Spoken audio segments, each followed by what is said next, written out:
அனைவருக்கும் இனிய வணக்கம். இன்றைக்கி நாம் பார்க்கக்கூடிய ஒரு திருத்தலம் ஒரு முக்கியமான திருத்தலம். கும்பகோணத்திலிருந்து திருவாரூர் செல்லும் சாலையில் இந்த திருத்தலம் அமைஞ்சிருக்கு. ஓரளவுக்கு இந்த சாலைகளை நீங்கள் பார்க்கும்போதே நீங்கள் அனுமானிச்சிருப்பீங்க நாம் எந்த திருத்தலத்திற்கு போகிறோம் அப்படிங்கிறது. நீங்கள் அனுமானித்தது சரிதாங்க. அதாவது திருச்சேரை சாரபரமேஸ்வரர் திருத்தலத்துக்கு தான் இப்போ நம்ம பார்த்திங்கன்னா வந்திருக்கோம். இந்த திருக்கோயிலை பொறுத்த வரைக்கும் இங்கே இருக்கக்கூடிய ருண விமோச்சனர் மக்களினுடைய கடனை நிவர்த்தி பண்ணுறார். கடன் நிவர்த்தி ஸ்தலம் என்று உலக மக்கள் எல்லோராலும் கொண்டாடப்படக்கூடிய ஒரு முக்கியமான திருத்தலம் தான் இந்த திருச்சேரை சாரபரமேஸ்வரர் கோயில். இங்கே இருக்கக்கூடிய ருண விமோச்சனர் அப்படிங்கிறவர் ரொம்ப பிரசித்தி பெற்றவர். திங்கட்கிழமை பார்த்திங்கன்னா சிறப்பு அபிஷேக ஆராதனைகள் பார்த்திங்கன்னா இந்த இடத்துல நடக்கும்.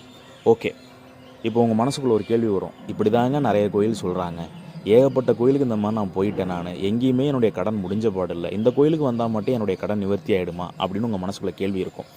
முதல்ல நாம் ஒரு விஷயத்தை ஆழமாக புரிஞ்சுக்கணும்.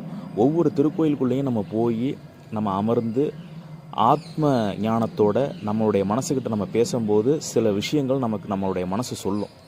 உண்மையை சொல்லணுன்னா கடன் நிவர்த்திக்குன்னு நீங்கள் எந்த பரிகாரமும் பண்ணிங்கனாலும் நம்மளால் ஜெயிக்க முடியாது. கடனை நிவர்த்தி பண்ணணும்னா அதுக்கு முதல்ல நம்ம சம்பாதிக்கிறதுக்கான பரிகாரத்தை தேடணும். ஓகேங்களா? ஸோ இந்த திருச்சேரை சாரபரமேஸ்வரர் கோயிலை பொறுத்த வரைக்கும் இங்கே போனதுக்கு பிறகு நீங்கள் என்ன பண்ணுங்கன்னா உங்களுடைய கடனை நிவர்த்தி பண்ணுறதுக்கு சம்பாதிக்கிறதுக்கான வழி என்னங்கிறத பாருங்கள். அதற்கான வாய்ப்பை எப்படி உருவாக்குவது. இப்போ நீங்கள் ஒரு வேலையிலேயோ ஒரு தொழிலே இருப்பீங்க. அடுத்த கட்டம் நீங்கள் என்ன ஸ்கில்லை தெரிஞ்சுக்கிட்டீங்கன்னா நீங்கள் வருமானத்திற்கான வாய்ப்பை கூடுதலாக உருவாக்கலாம். அதை வைத்து எப்படி நீங்கள் கடனை நிவர்த்தி பண்ணலாம் அப்படிங்கிற ஒரு பிளான் ஸ்ட்ரக்சரை நீங்கள் உருவாக்குனீங்கன்னா மட்டும்தான் கடன்லேருந்து உங்களால் வெளியே வர முடியும்.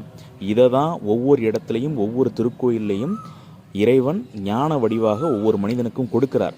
அதை புரிஞ்சிக்கக்கூடிய சக்தி அப்படிங்கிறது நாம் அமைதியாக உட்கார்ந்து யோசனை பண்ணும்போது தான் கிடைக்கும். அதுக்காக எப்போவுமே அமைதியாக இருக்கிறதுங்கிறது சால சிறந்ததல்ல.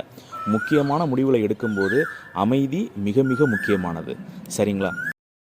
இந்த திருக்கோயில் நம்மளுடைய கும்பகோணம் கேபிஎஸ் ரிசார்ட்லேருந்து வெறும் 11 கிலோமீட்டர் தொலைவில் தான் இருக்குது. ரிசார்ட் பற்றின டீட்டெயில்ஸ் எல்லாமே பார்த்திங்கன்னா கீழே டிஸ்கிரிப்ஷன் பாரில் கொடுத்துருக்கேன். தாராளமாக நீங்கள் என்ன பண்ணிக்கிங்கன்னா யூஸ் பண்ணிக்கிங்க.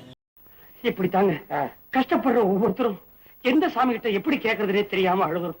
தெரியாம அழுகுறீங்களா? இந்த பார் பூசாரி, கோயிலுங்கிறது சொத்து கேட்டு சுகம் கேட்டு அழுகிறதுக்காக ஏற்பட்ட இடம் இல்லையா.